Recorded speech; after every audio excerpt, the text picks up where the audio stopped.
Welcome to Ghostly. Is the Pfister Hotel in Milwaukee haunted? Ghostly is a podcast that comes out every other week. In each episode, we take a ghost story or paranormal event and look into its complete history. Rebecca then gives us evidence proving that the story is real, and my job is to debate those pieces of evidence and get you, the listener, prepared to vote on if it's real or not. If you haven't yet, please hit that subscribe button. And as always, we're your hosts. I'm Pat, and that's Rebecca. Hello. Hello.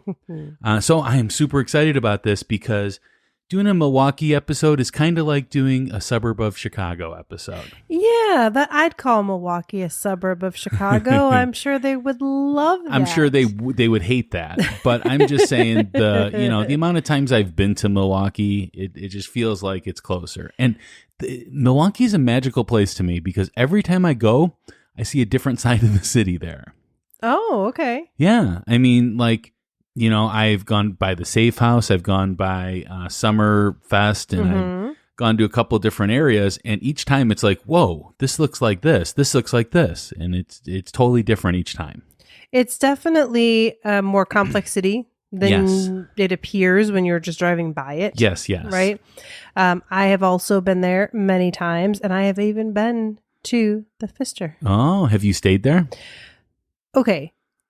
Yes, no. Yes, no. Yes, no. So my family, my brother lives in Wisconsin, a little further north. Yes. And so one year I guess a couple times, but one year specifically, we actually rented a suite, one of the suites at the Pfister because they couldn't make it for Christmas or something. And so we all met as a family there and hung out in the suite, but we didn't sleep there. Oh, okay.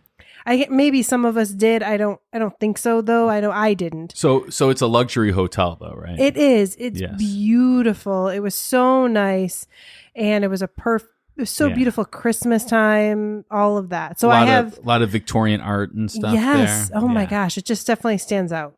And another thing that I read about it, and I don't know how true this is. I found a couple. I haven't found every single one. Is that every president since William McKinley has been rumored to have stayed in the Pfister. Interesting. Well, if you're going to be in Milwaukee, I don't know where else, if you're a president. Yeah, right. I don't know where else you're staying. I mean maybe by Bob's house or Jim's house or Tom's house. I don't know. I'm saying if you're in a hotel, you're going to stay at the Pfister. Yeah. Well, okay. So this is the part of the podcast where we usually do shout outs. There's two ways to get a shout out on Ghostly. The first way is to give us a review on Apple Podcast. We always love those 5-star reviews, but we will read any and all review that we receive. And the second way is to become a member on Patreon. Just go to ghostlypodcast.com and click on Patreon in the menu bar. That's the easiest way to find it. And we have a lot of different tiers. So, I'm sure you'll find one that suits your needs. Absolutely. And one of the best parts of Patreon is our Ghostly X. Yes. A whole extra podcast for you. That we've been working hard on. We've been doing some extra stuff. We have. Yeah, we've been doing secret societies lately. And I've been really loving it because I love diving into these secret societies and finding out information about them. It's weird and creepy in a different way. Yeah. For sure. And don't worry, we'll be getting back to the ghost stuff, I'm sure, in there too. But we like to have fun, do different things. And so definitely go check it out. But it's where we can put our skills at research that we've learned from Ghostly to work on secret societies. Yeah. But you know what, Rebecca? There are no shout outs this episode. You guys need to step up, get in there. Yeah, we love to hear from you. Yeah, absolutely. And we definitely hope that you join us over on Patreon. Yes.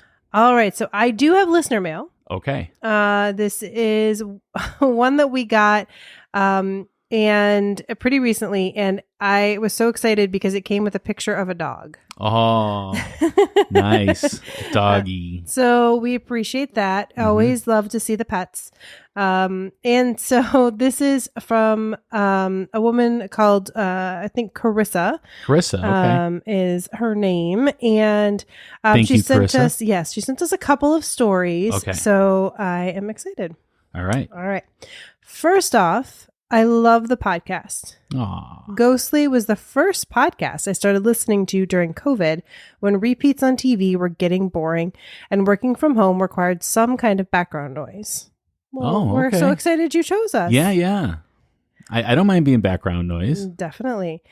I've got 2 stories to tell, and we'll send them both. Feel free to read any or none of them on the podcast.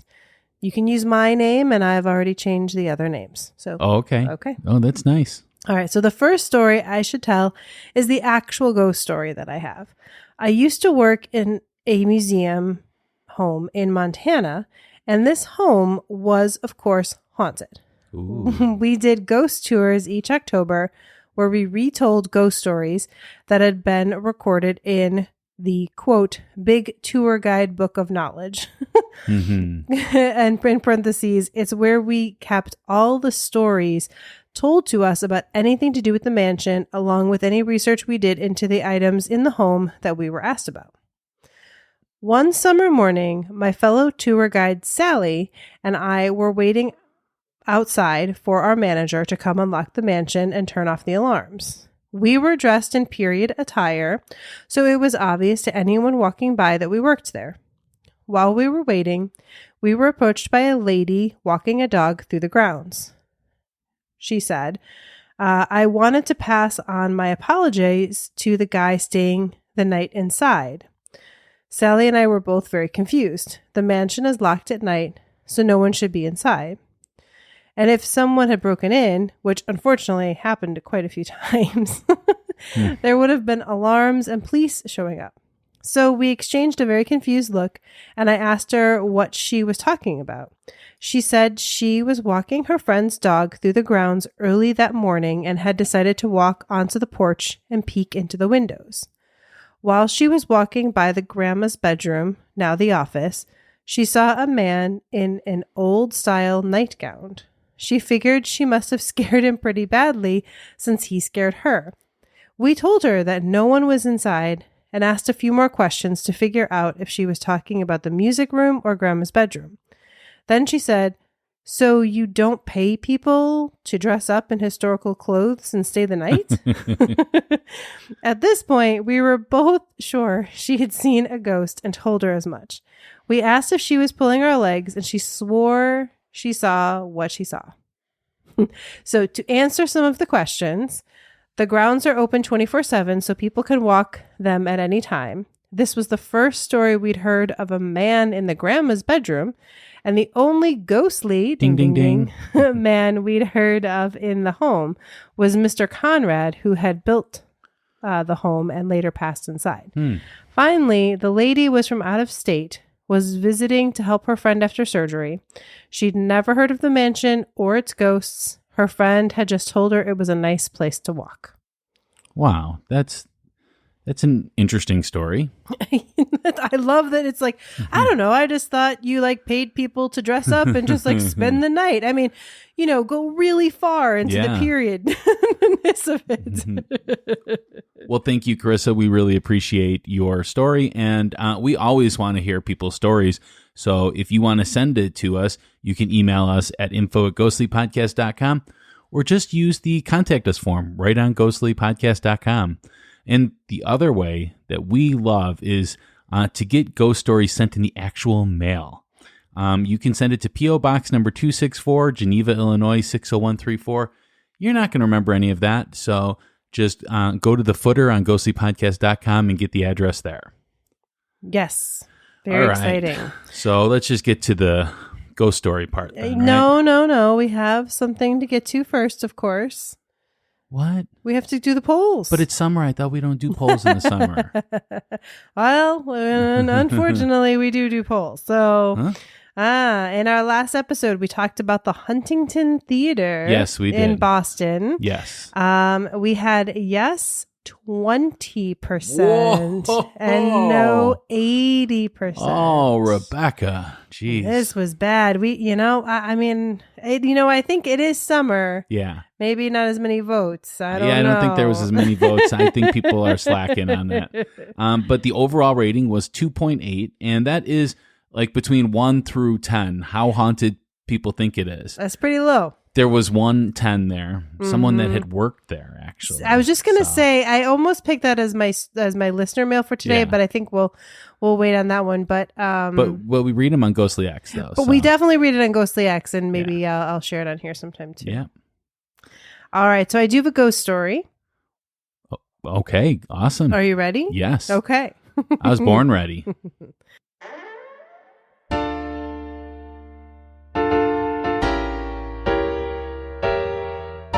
It's time for a spooky tale from Rebecca.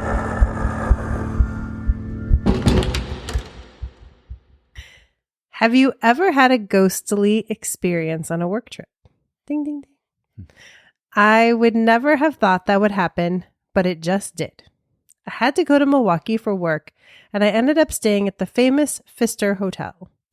I'm lucky that my job pays for nice places. Though, given what happened, maybe I would have been better off at a brand new Hampton Inn or something. My first night was fine. Beautiful room, good food, comfortable bed. Worked the next day and went out with some clients. Now, we did get a few drinks, but nothing too crazy. I have to turn those receipts into the company, even if they don't pay for the liquor. I made my way back to the hotel and up to my room with no problems. But then things went sideways.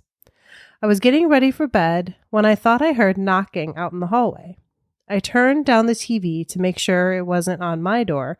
It wasn't. But then, right as I was about to turn the volume back up, there was a knocking on my door. I thought maybe someone was in trouble, so they were knocking on all the doors to find someone. I cracked my door, leaving the chain on, but I saw no one. Now, this was probably dumb, but I unlocked the chain and went into the hallway to see if someone was there. Nothing. No one. I didn't hear the elevator. It was just a few doors down. I didn't hear the door to the stairway close. No one was there. But at this point, I was more confused than scared. Then I went back in my room. Once I closed the door, it was like everything went crazy. First, the TV turned itself off and back on twice. That was freaky, but I told myself it was the cable. Even though it wasn't just the cable going out, it was full power to the TV. But still, it felt like something that maybe could be explained. Then, all of a sudden, the air conditioning turned off. You know how loud those wall units are in hotels. It was very noticeable. Okay, yes, it shuts off at a certain temperature, but I had mine set to very cold because that's how I sleep best. And it wasn't very cold yet. So I went to check it out and see if maybe I messed up a setting. As I was almost there, it turned back on full blast. Again, alone, maybe I wouldn't have thought much of it, but I was starting to get a little more nervous as these things happened. I managed to convince myself that there were reasonable explanations for everything that had happened in the last 10 minutes. I went back to getting ready for bed and everything seemed to have calmed down. About an hour later, I was in bed and starting to fall asleep when there was a loud pounding noise from behind my headboard. So much it was starting to shake. I sat up like a shot and it stopped immediately. At that point, I didn't know what to do. What was happening in this room? It didn't happen again that night, but I don't think I got much more than 2 hours of sleep. Luckily, I was leaving the next day. When I was checking out, I mentioned that things had been a little weird in my room. The clerk didn't seem surprised. Ooh, interesting. So how much of that is based upon fact, Rebecca? So, I have to ask that now. That's like a famous question that I ask every time. Well, we've had people that sometimes think that this is all legit. This is like real, but it maybe isn't, but sometimes it is. So this is based on an account from a baseball player. Okay. And of course, I didn't write down this person's name, but but anyways, there's a lot of the ghost stories are from baseball players, and this is one. And these are all things that happened, like heard knocking in the hallway and on his door. Yeah. The TV went on and off, the air conditioning went on and off, and his headboard was shaking. So all of those things are things that happened to this guy. I just kind of made him into a story. Interesting. Mm-hmm. All right, let's go ahead and take a break, and when we return, we will get to the history.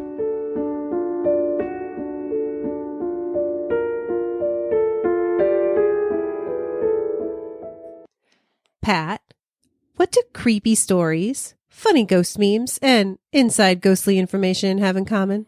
My life. Well, yes, but no, it's also Ghostly Society on Facebook. Oh, yeah. I mean, that too, of course. But aren't all ghostly listeners in Ghostly Society? Not yet. What? I mean, that means that they're missing out on all my jokes. Yeah, they are. And missing out on chatting and sharing with other listeners and us, of course. We love talking to our listeners. If you haven't yet, you should consider joining our private group on Facebook called Ghostly Society. Let's hope now they will. Unless they're a woman in white. Uh-oh.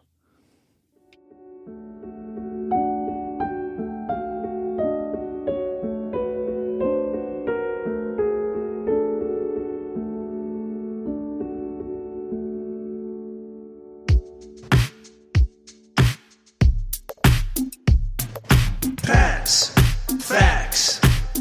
From a skeptic point of view. Pat's Facts.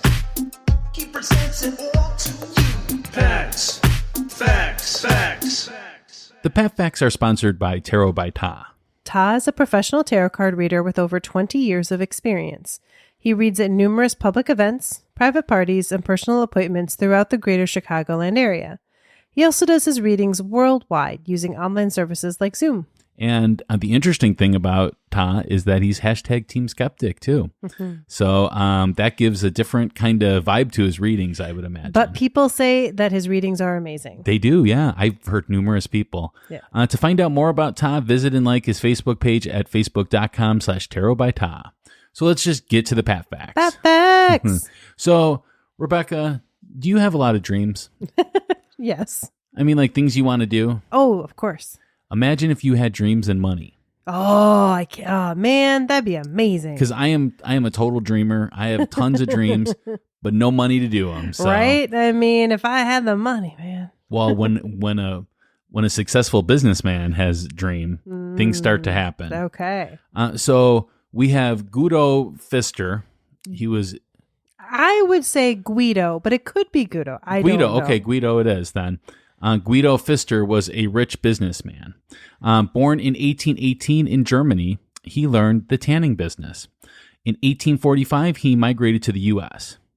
So Guido first settled in Buffalo, New York, but soon after he moved to Milwaukee, and opened a leather store.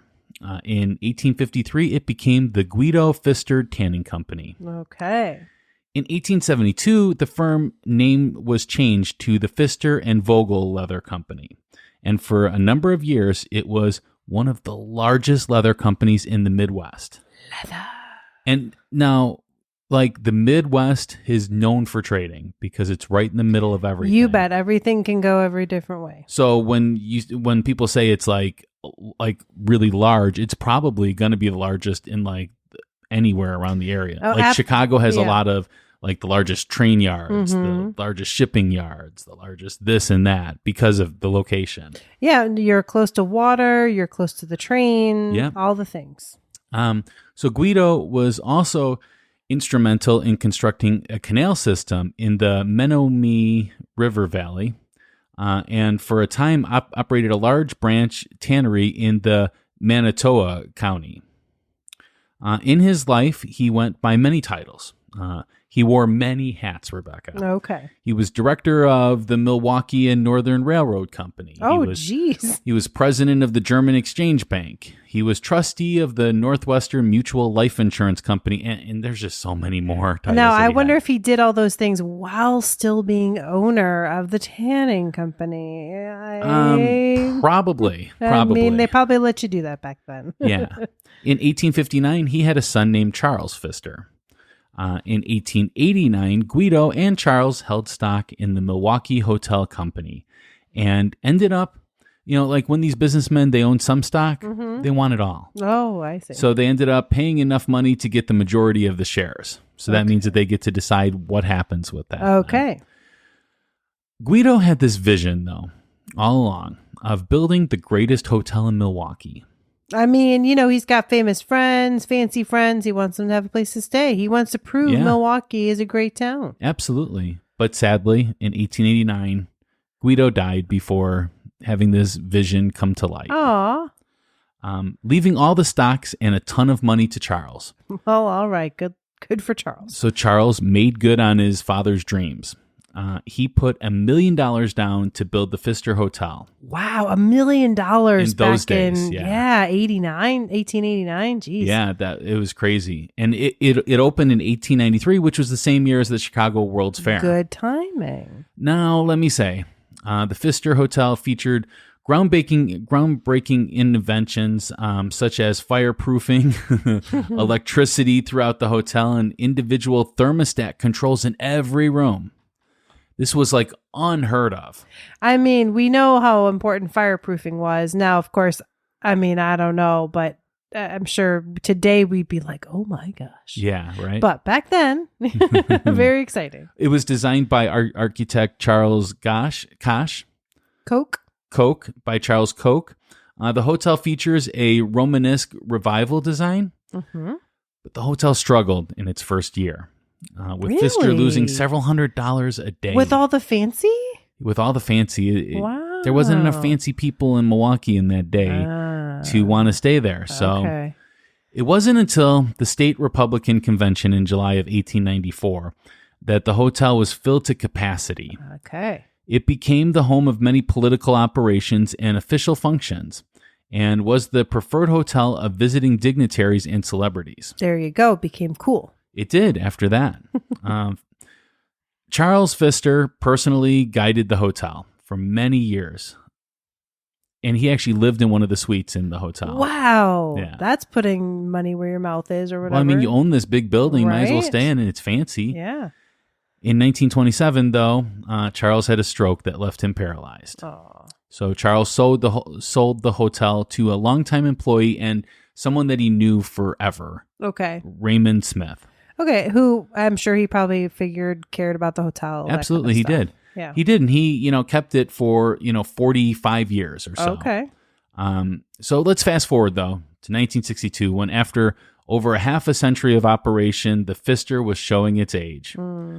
Movie theater operator Ben Marcus purchased the hotel at auction with the intent of renovating the historic Milwaukee hotel to its original beauty. I've been to Marcus Theaters. Have you? Yeah. Oh, cool.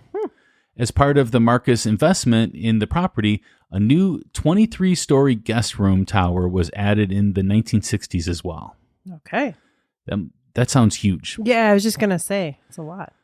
Collected by Guido and Charles, the hotel houses the largest Victorian art collection of any hotel in the world. Wow.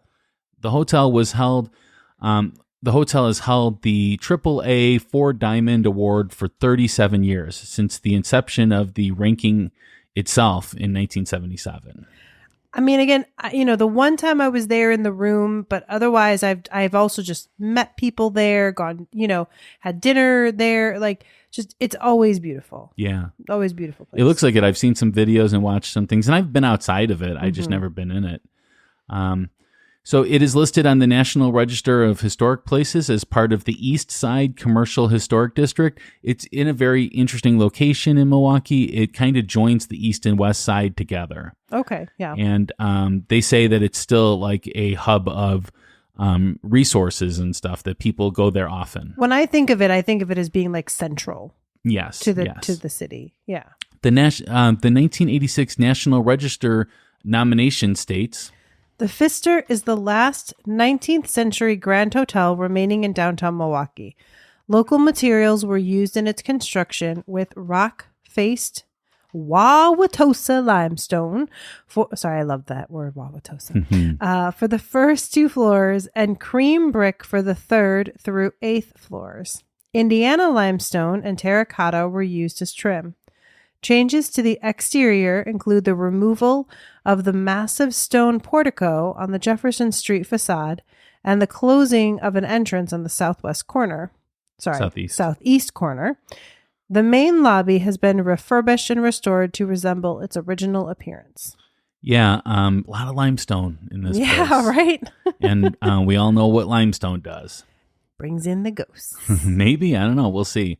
Notable guest, William McKinley. I already mentioned that in the episode intro. William Howard Taft, 1909 and 1911. Okay. Woodrow Wilson, 1916. And JFK, during his presidential primary race, appointed it as his official Wisconsin headquarters, and that was a huge deal back in the day. Yeah. Warren G. Harding, before he was president, Theodore Roosevelt after leaving the White House, and William Frederick Cody. You know who that is? No. Buffalo Bill. Yeah, they all stayed there. I've heard of him. Yeah. Amongst other people, a lot of famous people have stayed there and stuff. But these are the ones that are noted. Yes. Yeah. Notables. Do you have anything to add to the history, Rebecca? No, not to the history. Just that, it's a really cool place, and it's really nice that it was owned. It's been owned by people for most of its life, you know, and even when it was bought by the company, it still was kind of like a person behind it. Yeah. And I think that shows in the care for the hotel. Think about this. It's been in operation for 130 years now. And it's still a very nice place. Yeah. We don't have many places, especially in the Midwest, that have been around for 130 years. No, definitely not. So when you do, they're always special places. Okay, we're going to take a quick break, and then we're going to get to the debate. All right.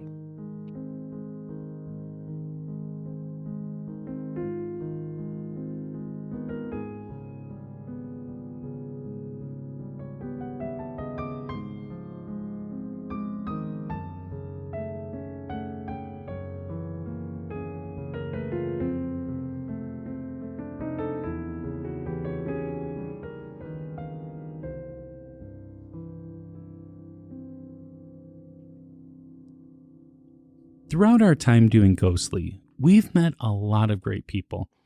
People that don't always fit into our episode schedule. And even when they do, we try to focus on the topic of the episode, and we don't really get a chance to get to know them as a person. That's why we came up with the idea of Ghostly X. Ghostly X will come out on the weeks when there is no regular Ghostly episode. And it'll have interviews with amazing people and listener feedback from previous episodes. We also can't wait to talk about the paranormal in the news. We're very proud of this project, and we can't wait to share it with you. Ghostly X is a Patreon exclusive. You can start listening now by going to ghostlypodcast.com and clicking on the Patreon link in the menu bar to become a patron and help support Ghostly by listening to our brand new show.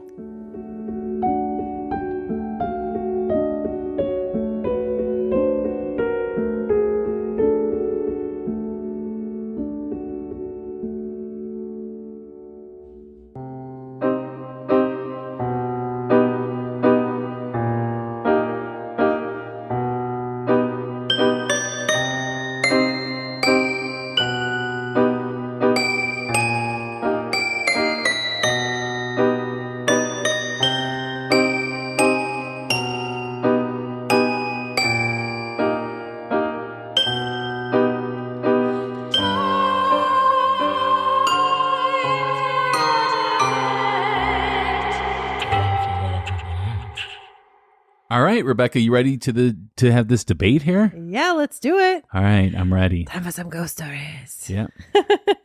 So, okay. I mean, I could go on and on and on with these, but, we're going to stick to some common sightings.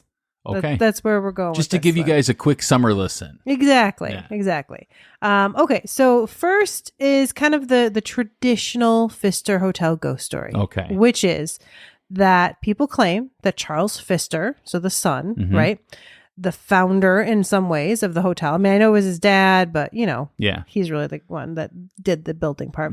And he lived there. So still visits to ensure that his guests are well taken care of at the Grand Hotel of the West, which back in the day it was, right? Yeah. A quote unquote visitor has been spotted surveying the lobby from the grand staircase, strolling the minstrel's gallery above the ballroom, and passing through the 9th floor storage area. He's always described in roughly the same terms: older, portly, smiling, and well-dressed. And when shown a picture of Charles Pfister, witnesses swear that that's the man that they see. All right. So one thing, though, too, is a lot of accounts will say that Guido helped open up the Pfister. He did not. He died right when they got the stocks to be able to do it. So he did not do that because he died in 1889, which is when, Yeah. That took me a while to research that because a lot of accounts were saying that he was part of it. And I'm like, how was he when he died in 1889? Right. Okay. So this is a difficult one. And I would say that they're looking at it from a distance. So it's really hard to be able to give a good description. Police have to go through a special kind of training where they learn how to be able to recapture things in their head, when they're looking at something and be able to describe it perfectly. Because they say that oftentimes witnesses don't know how to do this and that it's a big problem. We have a lot of cases where I'm not a police officer, but they have a lot of cases where people will come forward and say that they swear it's this person that did it, and that person has an alibi, and that couldn't have done it.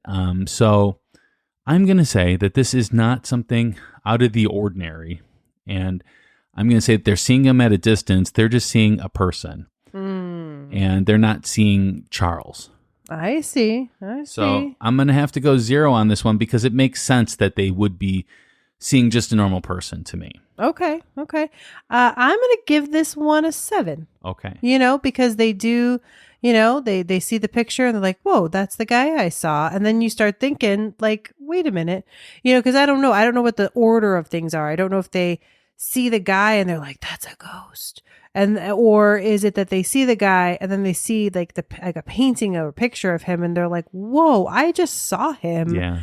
That's not, Unfortunately, all the evidence could use more backing information. That's how it always is, though, right? Always is, right? There's never going to be enough. No. And we would definitely need more. And also, too, even if they gave me all the information, I would still want to see like the location for myself, and I'd want to know where they saw the person. And there's such a whole bunch of stuff. We can't go into all that, so I'm just going to have to give it a 0. So. All right. Okay, so now the next 2 pieces that we have that we're going to talk about today are based on Major League Baseball stars. Okay. So, I mean, when you look up the Pfister Hotel and ghosts or haunted, pretty much all you're going to find are stories from Major League Baseball. Some NBA players as well. So basically when visiting teams come to stay and play the Brewers, that's where they stay, is the Pfister. Okay. So that's kind of that's the place. And I'm guessing they're just the ones that get reported the most. Okay. We'll see.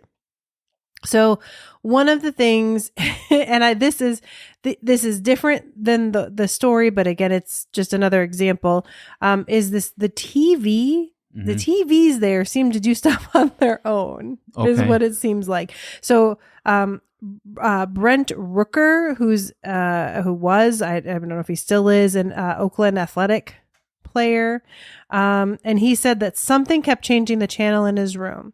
He said, I'll have it on like Golf Channel and I'll be on my laptop looking down. I'll look back up and it's on QVC or some other channel that is definitely not the Golf Channel. Well, I mean, I would tell you I'd probably rather watch QVC than the Golf Channel. But anyways, okay, go ahead. So he said this to reporter Martin Gallegos. And he said, that's happened a few times. I fell asleep with it on one night and woke up at like 4 a.m. and it was off, which I figured was just like a sleep timer. I woke back up at 7:30 or 8 and it was back on, and it was a different channel than I had fallen asleep with it on. It was just small stuff like that. So, because again, I think a lot of times baseball players get asked about haunted stuff there. Yeah. But anyways, what are you thinking? Okay. Well, first of all, the baseball players are the most superstitious people in the world, right? Right? Well, I think all athletes are in a way, but baseball players definitely notorious, pretty for being high on that most list. Superstitious, but all right. So this could be a couple of different things. Now you're going to roll your eyes at me when I say these things, but this is just some possibilities. I want to just present possibilities. Possibilities. Because to me, if there's possibilities, I would rather believe them than believe these More stories. Then. reasonable doubt is where you're going. Well, it's like I go for the simplest possible answer, the one that makes most sense. Okay. And thinking a ghost never makes sense to me. So, okay, so it could be a short in the outlet Okay. that can cause that. It could be really bad manufactured TVs. But one of my things that I'm thinking is maybe someone in the next room is using the remote control, trying to turn the channel, and if it's aimed at the wrong way, it can actually go through walls sometimes. Whoa. Yeah, it depends on the TV, make and model, and the remote, And make the wall, and model, I and the suppose. battery life of it, and the wall, and a lot of different factors involved in there, but it is a possibility, though, right? So that's what I'm going to lean on, and I'm going to say 0. Okay. I mean, the only thing that I find interesting is it's not clear, but he says that's happened a few times. So it almost makes me think that like there's been if it's happened more than once, like not just the one time he stayed there, but a few times. So that gives it Or a few times that night, because he's talked about falling asleep and then waking up. And sure. I don't know. Just that's happened. I mean, a few no wonder he times fell makes asleep. it He was watching the sound- Golf Channel. I mean, maybe that was the point, right? Anyway, so for me, I'm going to give it a 6. All right. Maybe a 6. 6 is respectable. Yeah, it just seems a little weird. Yeah. All right. Okay, so our last one for today is Mm-hmm. from Bryce Harper, who's a big pitcher, I Oh, believe. okay. I'm saying that like I know I'm not. I'm sorry for those of you screaming right now if I'm wrong on that. But anyways, I know he's a famous player. Let's just say, let's give him that. Okay. So this is what he said. One time last summer, before I went to sleep, I laid a pair of jeans and a shirt on that table at the foot of the bed. There was things in hotels you sit on to put on your shoes. Oh, yeah. I just laid them out, simple as that. When I woke up in the morning, I swear on everything, the clothes were on the floor and the table was on the opposite side of the room against the wall. What? I was so flustered. I honestly thought there might be someone in my room. I had no idea what the heck, I'm going to say, just happened. So I actually looked. HE double hockey sticks. There you go. That's what you're saying. Okay. I actually looked around and then I checked to see if the door was still latched, and it was. I thought someone, maybe Jason Worth, came into my room during the night and moved everything around. And I knew Tyler Moore and Lombo, meaning Steve Lombardozzi, were both near me too. But they said that no one had done anything like that. Now, they could be lying to me. That's possible. And no one else seemed to have a weird experience, but it really creeped me out. I went downstairs and changed my room immediately. Different room, different floor. I said, I just need to get out of that room. I don't want to talk about it. I just need to get out. So they moved me to a higher floor. All right. So, there's a lot that could be here. Now, he gave an explanation that it could be, right? It could be that the other players are messing with him, which makes sense, right? I mean, they do that kind of stuff to each other. But I'm also thinking that I don't know what time he went into his room, what time he laid out these things. It could have been late. He could have been mistaken. He could have just thought it was there. Could have woken up and been in like a sleepy, dozing state or something like that. I don't know. This one feels to me like more like they're just playing a prank on him. I don't know, man. To me, what a weird prank. Like, why would that be your prank? Like, I'm going to throw your clothes. I've done a lot worse to guys. So and just move the table. Yeah, I've done a lot worse. And then how did they latch the door? How did they get out of the room and latch it behind them? Does it say it was latched? Yeah, he says it was latched. It was still latched. I don't know. Oh, then it could be the other explanation that he could have just mistakenly thought it was in the other area. He could have mistakenly just threw his clothes on the floor. I don't know what he did. I'm going to have to go 0 on this one. It seems like there is other logical explanations that are more of the physical world than the supernatural world, Rebecca. Okay. Well, I'm going to give this one a 7. Okay, because wow. it seems really weird to me, and that he was so freaked out that he moved rooms that seems pretty big. Oh, him being freaked out, I totally believe that. I totally believe that he was freaked out. Oh, yeah. I just don't know if he was freaked out for a legitimate reason or not. Yeah, That's no, all I'm saying. I got that from I mean, I definitely take people's feelings into account into this, but it doesn't change my vote, though. I mean, it just, I feel for them. But, Yeah. Because that kind of stuff has happened to me, too, where people have messed with me so bad where, I've wanted to leave certain areas and stuff like that as well. I think anyways, we're going to leave that story for a ghostly something else someday. So what is your overall rating? All right. So my overall rating is going to be... You did 776? I think so. So I can't do 6.5. So I got to do a 7, I guess. Okay. Or you can go down if you want. No. We'll go with a 7. All right. Well, I'm going to average mine out. Okay. 000 would be 0. Oh, there it is. So that brings us to the closing arguments. This is our last chance to convince you to vote our way. We are each given 1 minute of uninterrupted time. We will time each other on our cell phones to keep each other honest. You bet. Especially Rebecca. Nay, now. Anyways, Rebecca, are you ready? I am ready. All right, and let's go. All right, so I think there's a good chance the Pfister's haunted. First of all, old. Oh, wow, that's haunted. I'll start it over. Okay, thank you. You ready? Yeah. All right, so I think the Pfister could very well be haunted. Number 1, we do have the limestone, right? We talked about that. But 2, there's definitely been stories for a lot of years. So we have the Charles Pfister and we have the baseball players. And I'm going to be honest, I looked at the list of baseball players and there's been stories of hauntings for 20 plus years from baseball players. Now, I picked some of the best ones. Some of them were just more I felt really creeped out, so they weren't really very good stories. But I don't know. And they seem just real things. I don't feel like these are people that normally are yeah, let me tell you my ghost story. They're supposed to be, strong athletes that don't get scared or whatever. And so the fact that they're sharing these stories, I don't know, means something to me. So I think it's haunted. All right. Oh, you have 2 seconds left, Rebecca. Yep. All right. All right. Are you ready? Yes, I am. Okay, and go. So doing some research into this hotel, I found out that the hauntings all have begun in 2009. That is when the first reported hauntings in the Pfister Hotel started happening. That's when the baseball players started reporting things, and Mr. Charles Pfister was found. What happened before 2009? Why 2009? They did renovations. They probably this is uninterrupted something. time, Rebecca. These are rhetorical questions. Uninterrupted time.